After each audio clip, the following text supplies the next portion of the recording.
Resuming debate. The honourable member Sandwich Gulf Islands.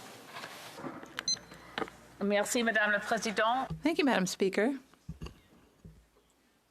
It's an honor for me to speak to this bill, C-35, and to speak in favor of it. I agree wholeheartedly with some of the members who spoke before me, like the member for Aurora Oak Ridges and the Bloc Québécois member for Shefford. She gave a very good speech. I always appreciate my colleagues' efforts.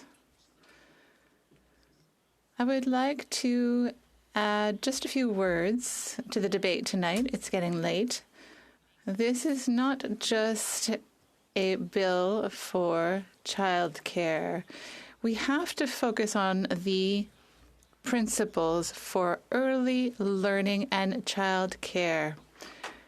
Stress the way in which Bill C-35 embraces things that many of us have been working on for years. Early learning and childcare. This is something that is about improving the life chances because the evidence is very clear that children learn with qualified educators who are doing more than making sure the children are watched through a morning before their work, during the day while their parents are at work. The principles of Bill C-35 underscore that the child care must be accessible, affordable, inclusive, and of high quality. These are things that we desperately need to see. Now, in the debate over the bill, I've heard legitimate concerns from colleagues and particularly among the conservative benches. These are fair points. You can't find enough early childhood educators for all the spaces that are being created. But when child care workers are paid appropriately, and I am saddened by the reality that the existing agreement between the Government of Canada and the Province of Ontario puts in place a payment schedule for child care workers, which is embarrassingly insufficient for the work that we're entrusting. These workers really should be paid more than CEOs.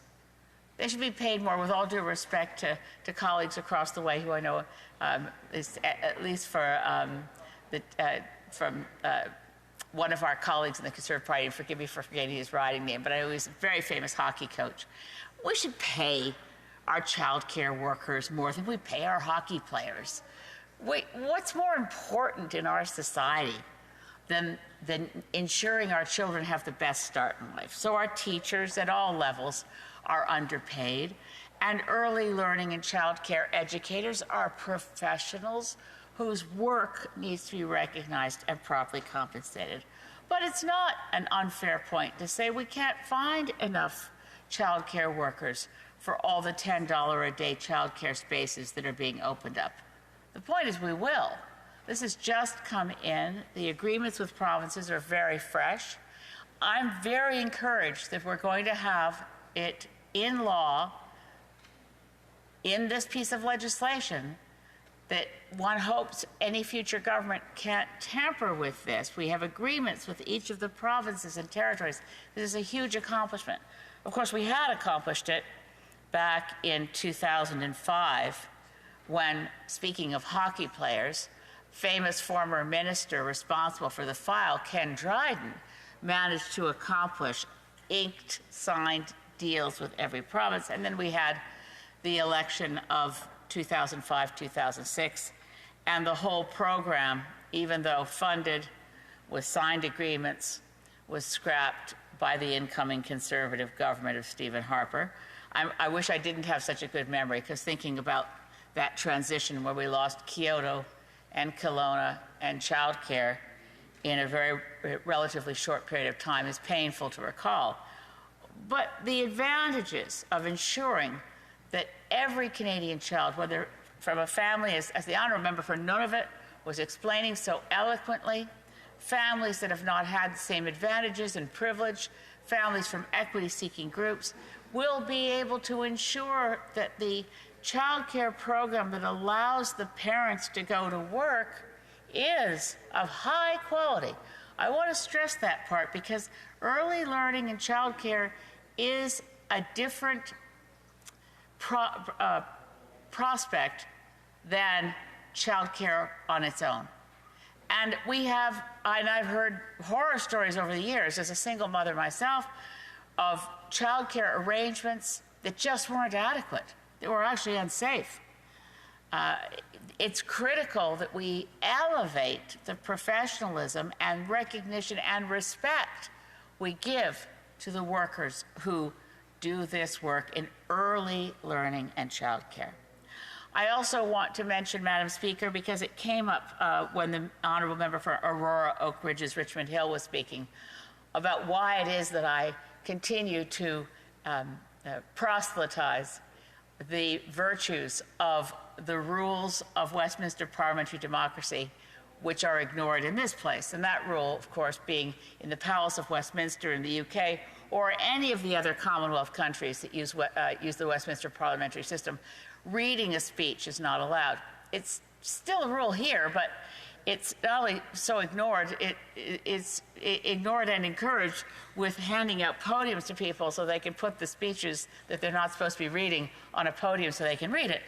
In any case, the advantage of not allowing a written speech, I just want to spend a moment on that, is that in the situation we're in right now, on Bill C-35, we had a complete failure of House leaders to determine what kind of time was needed to deal with this bill in this place. And this happens over and over again. And the honourable members across the way will know that this is the game that's played, is that you say, well, in the old days, and I remember the old days because I'm old, in the old days, a minister or a House leader would say to another House leader, okay, we've got this legislation coming up. How many speakers do you think you're going to want on it? How much time should we allocate for it? And there would be an honest, fair-minded decision about, well, gee, I know so-and-so and so-and-so and so-and-so are deeply invested in this issue. They're going to want to speak. Oh, and so-and-so and so-and-so. So probably X number of speakers. The game that's played, and of course, if you're not allowed to read a speech, which is the case in the Palace of Westminster in London, well, you basically know who's prepared to speak to it because they're the handful of people who know the legislation well enough and know the issue well enough to stand up and speak about it without a note in front of them. I read a very interesting article some time ago now where Conrad Black reflected on his time in the House of Lords and how he contrasted it with the Canadian Parliament, and in that comparison, we don't fare well, my friends, but he contrasted the House of Lords in the Palace of Westminster with the Canadian Parliament and said, you know, it was wonderful, he wrote, that no one could speak with notes or a written speech. They had to be able to stand up and talk about the legislation at hand because out of their own knowledge, they could speak to the bill. And that's far better, he said. Well, I agree. One of the other advantages of that, you see, is that you can't play the game of, we can't tell you now how many of our members want to speak to that. A House leader of either side of the big parties can say inscrutably, we're not sure. Maybe 5, maybe 10, maybe 80. And that's how we find ourselves here tonight. And for more time, the government side, quite wrongly, I believe, wrongly, uses time allocation because they throw up their hands at the impasse they find themselves with the official opposition. Now, this is not about the politics. You could change the colors and the same problem persists. You just play a game of silliness and say, well, maybe everybody wants to speak to it. And then we know what happens in the lobby. Someone says, hey, Joe, here's your speech. You're up next. I know some members of Parliament from the bigger parties who've told me over the years, individual members who said, I've refused to do that. I'm just not going to do it. But you can kind of tell when someone's written a speech they haven't written themselves. So my only point here is to take the time to say we could do better. This bill deserves widespread, and I hope has widespread support. It will pass. It will be law. And thanks to the Deputy Prime Minister and Minister for Finance for believing in early childhood learning and education. And thanks to the Minister for Families. Let's get this passed, but let's stop the nonsense of debating till midnight when no one here is really speaking to the bill, but playing a partisan game of delay. Thank you. Questions and comments? Questions et commentaires? The Honourable Parliamentary Secretary to the Government House Leader. Yes, thank you, Madam Speaker. And I was really paying close attention to the leader of the Green Party, especially when she was focusing on what could have been. Had Ken Dryden's child care plan been accepted and ultimately passed through. Unfortunately, it didn't. And it heartens a lot of people to reflect in terms of what impact that would have had today. In terms of the number and the quality and the rates of pay for daycare or child care learners and so forth.